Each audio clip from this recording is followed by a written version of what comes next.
சகோதரனுக்கு செய்ய வேண்டிய எல்லா ஈம சடங்குகளையும் செய்துவிட்டு சுக்ரீவன் கிஷ்கிந்தைக்கு திரும்பிய பொழுது அமைச்சர்களோ அவனை அரியணையில் அமர்த்தி பட்டாபிஷேகம் செய்கின்றனர்.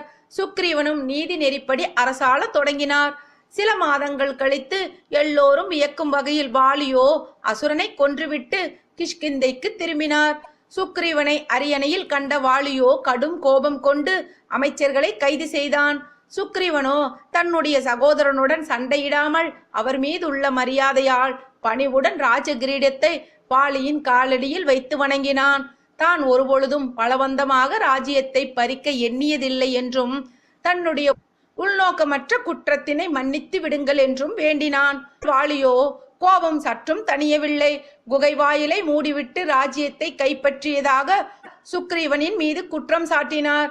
சுக்ரீவனுடைய மனைவி சொத்துக்கள் உட்பட அனைத்து